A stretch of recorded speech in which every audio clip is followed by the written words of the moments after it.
नीति शर्मा, मैं शुरुआत आपसे ही कर रहा हूं। क्या अब मंगल दोष तय करेगा कि किसी लड़की के साथ रेप हुआ है या नहीं? ये सबसे बड़ी बात इस चीज को समझने की है कि ज्योतिष को केवल एक उन्होंने एक जैसे विक्टिम कार्ड की तरह खेल रहे हैं। मैं आपको पहले तो ये बता दूं हम्म। कि अगर मंगल दोष का मिलान करना ही था तो शारीरिक संबंध बनाने से पहले करते। ज्योतिष शास्त्र में 8 तरीके के विवाह बताए जा रहे हैं। मैं यहाँ पे आपके माध्यम से सभी दर्शकों को एक चीज बताना चाहती हूँ।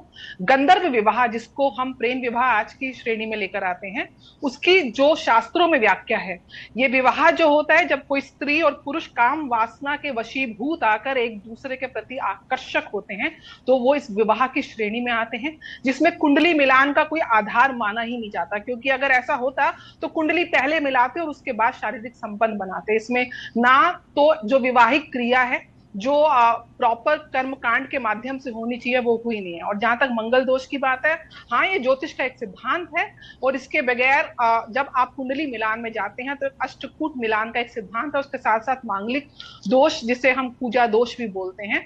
और आप समझिए 60 से 70% हम सारे ही लोग मंगल दोष के अंतर्गत आते हैं। क्योंकि अगर मंगल किन्हीं 6 राशियों में 6 घरों में बैठा होता है तो ये दोष आपकी कुंडली में विद्यमान होता है। यद्यपि इसको मैं दोष की श्रेणी में नहीं डालती, लेकिन मंगल क्योंकि ऊर्जा का कारक है तो ऐसे लोगों के अंदर एनर्जी लेवल बहुत हाई होता है। और जब ये नॉन मांगलिक के साथ इनका विवाह होता है तो एनर्जी कहीं ना कहीं सिंक्रोनाइज नहीं कर पाती। लेकिन वही ज्योतिष में मंगल दोष का परिहार भी है। परिहार का अर्थ कैंसिलेशन है। कई बार दूसरे की कुंडली में या नवांश कुंडली में या दशा अंतरदशा के हिसाब से ऐसी कुछ परम्यूटेशन कॉम्बिनेशन प्लैनेट्स की बनती है जिससे ये दोष कट भी जाता है। और वैसे भी 28 साल के बाद इस दोष का प्रभाव कम माना जाता है। लेकिन प्रश्न सिर्फ यही है कि क्या आप पहले शारीरिक संबंध बनाने के बाद आज ज्योतिष जैसे दिव्य ज्ञान के ऊपर प्रश्न चिन्ह लगा सकते हैं? और ये मैं नीति शर्मा जी, इससे भी बड़ा एक प्रश्न है, इससे भी बड़ा एक प्रश्न है जो मैं वान्या आर्या से कर रहा हूं।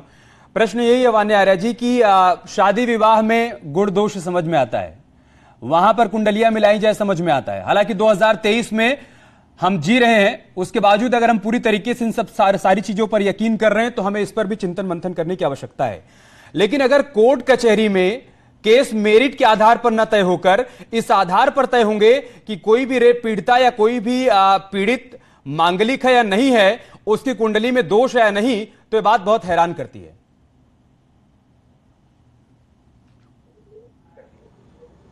तो देखिए, मैं नीति शर्मा जी की बात से बहुत ज्यादा अग्री करती हूँ।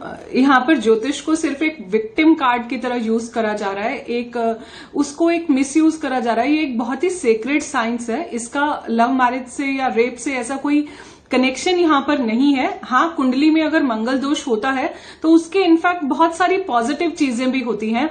बंदे का एनर्जी लेवल, जो भी जातक या जातिका है, उसका एनर्जी लेवल बहुत हाई होता है। वो अपने गुस्से को कई बार थोड़ा सा कंट्रोल नहीं कर पाते हैं, लेकिन उसके अलावा कॉन्फिडेंट होते हैं, सेल्फ डिपेंडेंट होते हैं, जो भी लोग मांगलिक होते हैं। और अगर मांगलिक दोष है तो उसके सोल्यूशंस भी हैं, उसके रेमेडीज भी हैं और उसके कैंसिलेशंस भी हैं। तो लाइक इंडिया में ऑलमोस्ट 70 to 80% चार्ट्स हैं तो वो मांगलिक हैं। बट इसका मतलब ये नहीं है कि ये कोई अपने आप में एक बहुत बड़ी चीज है। हर चीज के लाइफ में सॉल्यूशंस होते हैं। कुंडली के कुछ स्पेसिफिक भावों से बंदा मांगलिक होता है, बट उसके अलावा जब शादी होती है, एक मैरिज होती है, तो उसमें जो गुण मिलाए जाते हैं वहां पर ग्रह मैत्री भी जो है बहुत ज्यादा मैटर करता है। तो इसको सिर्फ इस टर्मिनोलॉजी को सिर्फ एक मिसयूज करा जा रहा है यहाँ पर, एक बहुत ही सीक्रेट साइंस को जस्ट एज अ ठीक है, एक कार्ड प्ले करा जा रहा है because they don't have any other reason. तो उन्होंने वहां पर एक मांगलिक को एक वो बना दिया, एक सिंबॉलिक स्टेटमेंट बना दिया कि बिकॉज ऑफ मांगलिक ऐसा है। तो अगर मांगलिक है तो क्या हो गया? इसका मतलब क्या मैरिजेस नहीं हो रही है? मांगलिक के साथ भी मैरिजेस हो रही है, नॉन मांगलिक के साथ भी हो रही है। अगर साथ में सोल्यूशंस दिए जाते हैं, रेमेडीज दी जाती हैं, तो हर चीज पॉसिबल है। इम्पॉसिबल तो कुछ भी नहीं है। आज आप देखिए, आज की जनरेशन में तो मैक्सिमम हो ही लव मैरिजेस रही हैं। तो जहां पर ऐसा तो हो ही नहीं सकता कि उसमें से कोई मांगलिक नहीं होगा। सही बात, because majority of the charts are manglik. 70-80% of the charts हैं ही मांगलिक। हमें इसकी तह तक जाना भी नहीं है। जनरेशन तो हमारा मसला है कि क्या कोर्ट कचहरी में केस अब इस आधार पर तय होंगे क्या? रितम जी, मैं आपके पास आ रहा हूं। देखिए, जो बात यहां पर वान्या जी की तरफ से कही जा रही है और नीति शर्मा जी की तरफ से कि यहां पर आरोपी ने ढाल के तौर पर कुंडली का इस्तेमाल किया है। वो यहां पर कुंडली को और मांगलिक दोष को अपने लिए ढाल बना रहे हैं अपने बचाव के लिए। लेकिन अदालत क्या कर रही है यहां पर जज साहब क्या कर रहे हैं जब वे बात कहते हैं कि इस पूरे मामले में लखनऊ विश्वविद्यालय तय करे कि पीड़ित मांगलिक है या नहीं, तो सवाल यह खड़ा होता है रिदम जी कि कोर्ट कचहरी अब केस के मेरिट के आधार पर चलेगी या कुंडली के आधार पर?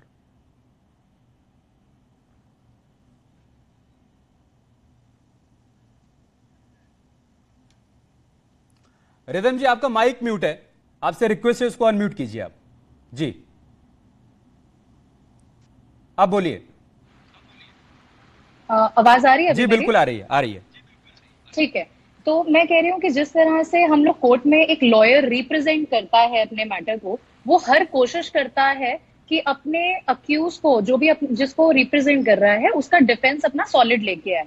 यहाँ पे भी जिस तरह से लॉयर ने रिप्रेजेंट किया, वो एक defence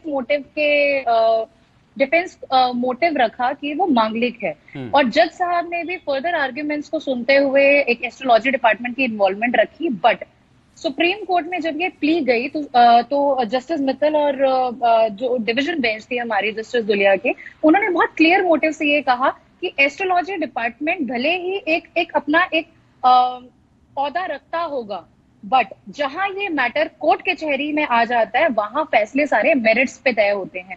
376 basically punishment to rape है, बट अगर हम रेप के क्लियर सेक्शन पे बात करें, वो 375 है। कंसेंट भी बहुत इंपॉर्टेंट है, और विदाउट कंसेंट रेप तभी अकर होता है जब दोनों पर्सन्स के बीच में विदाउट कंसेंट हो। अगर विमेन का विदाउट कंसेंट उसमें इन्वॉल्वमेंट होता है तो ही रेप अकर होता है, चाहे वो रिलेशनशिप 1 महीने का हो, 2 दिन का हो, या 2 महीने का हो, या कितने भी टाइम का हो। बट जहां कंसेंचुअल फिजिकल रिलेशनशिप बन जाता है, वहां पे हमारे कोर्ट में पहले ही बहुत सारी जजमेंट्स पास हो चुकी हैं, जहां कोर्ट को ये लगता है कि जहां कंसेंट हो चुका है, वहां पे एक पर्सन को अंडर 376 अक्यूज दोषित करना गलत होगा, दोषी करार देना गलत होगा, क्योंकि ऑब्वियसली फिजिकल रिलेशनशिप दोनों के कंसेंट पे बना है।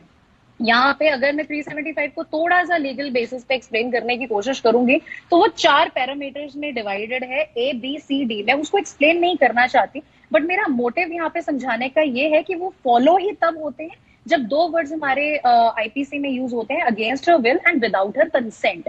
जहां ये बात ही नहीं है, सिर्फ प्रॉमिस टू मैरी डिसाइड नहीं करता कि हमें मेल पर्सन को एक रिलेशनशिप में मना करने के बाद, एक प्रॉमिस करने के बाद अगर वो मना करता है, तो हमें उसको अंडर 376 उसको पेनलाइज करना चाहिए या अक्यूज करार देना चाहिए। ये तो वो बातें हो गई कि कानून क्या कहता है क्या नहीं कहता है रिदम जी, लेकिन एक सवाल जो आम जनमानस के मन में भी है, खासतौर से इस केस को लेकर मेरे मन में भी है।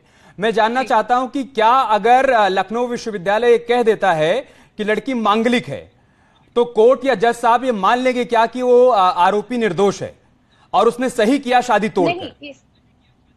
जी नहीं, इस चीज पे हम नहीं तय कर सकते कि वो दोषी है या नहीं है। प्लीज सिर्फ मेरिट्स पे डिसाइड होगी।